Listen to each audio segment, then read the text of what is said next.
And at the same time, I have to say that I'm baffled by a lot of the cases. I've had military officers come to me with with a story that they think that they were abducted by aliens, and Lord knows the military has its own problems without having to deal with abductions as well.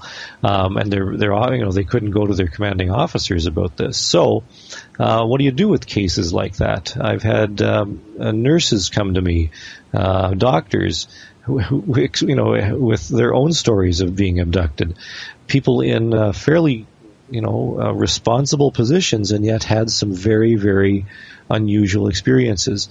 I don't know what to make of it. I do know that in many cases where there doesn't appear to be any clinical psychopathology, there really is. And I know John Mack attempted to show in his books that abductees were basically normal individuals without any evidence of unusual traumas, and yet a lot of the cases that are in his books were individuals who were ostracized by society and were going through some severe marital breakdowns, rejected problems, and that type of thing. So I think that there's something to be said for psychologists to be good resources for abductees. That's not to say that I don't think or I don't think there's a possibility that aliens might be behind it, but I think we simply don't have any evidence of that right now.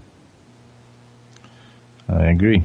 Well, over the years, I was involved in probably well over 50 to 100 abduction type cases myself, and I have come across some very unusual circumstances. Yeah. Including some physical evidence, which we never actually put out or reported, just to make sure that it doesn't get tainted. And as we were going on, we were hoping to find more similar type cases.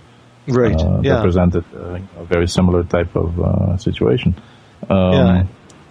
Most of the the abductions that were reported back in the early 90s, with guys like Bud Hopkins and Jacobs and so on, were pretty limited to the storylines. They were very similar, in their actions, and the physical evidence seemed to have always, disappeared. And if there was implants and such, they all were taken by aliens back, or the government stole them, or somebody, and it was very difficult. I actually looked at a couple of implants, and it was very interesting. One was found in an individual's, I think it was in his wrist or something like that, and it was extracted by a doctor, and we did look at it. And, in the opinion of everybody who looked at it, it was nothing more than a metal shaving like you'd get from using a drill, or something like that. And it was nothing too significant. Eventually the person who had this agreed that, maybe he was, because he did work with metal at one time in his life. And then there was another individual who found something in the foot, and there's a classic case where something was taken out of somebody's toe by a abductee implant specialist. And the reality is, in speaking with a radiologist, it's very common for small objects to be absorbed and taken into the skin through small cuts, and you wouldn't notice it until years and years and years later, at which time they've become calcified and show up and migrate through the body to unusual places. So I just don't buy the implant thing. It's that's just my view. Well, it's very intriguing nonetheless, and I would love to continue discussing this, because we were the disseminating place up here in Toronto for a lot of the implants that were taken out pretty much in North America over the years. And I remember reading about some of that stuff, and it would have been nice to get a really good report and a metallurgist and stuff like that, and maybe you guys should actually come out and publish what you some of the information that you did have going back into your archives. I'd love to see some of that stuff, and it's definitely food for thought. Most definitely. Well, time is running out, so I will thank you again for coming on, and we'll hope to have you back again. Absolutely, Tom. Nice to talk with you again, and you too, Scott.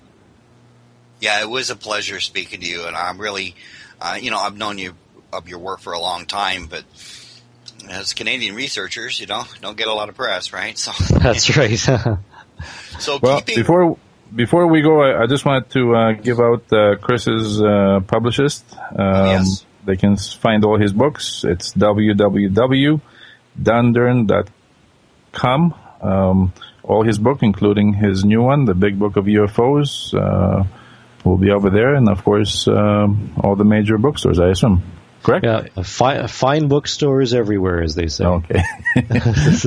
And we also have a link on our website under upcoming guests. Tomorrow it'll be under past guests, and they can see they can link right to your page that has all your books if they're interested in getting your books. Absolutely. And thanks for your time. Yeah. Keeping in the tradition of supporting local artists, we're closing this show with a song from Craig Fairway called "Losing My Head Over You."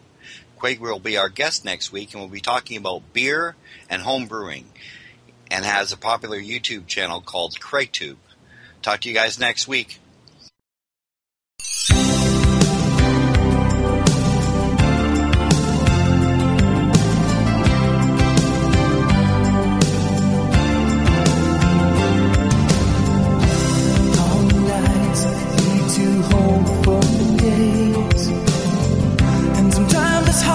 Keep my faith.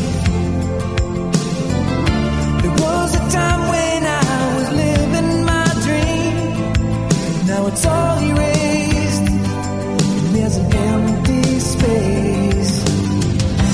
All alone in this heartless time. And there's times I think that it's okay,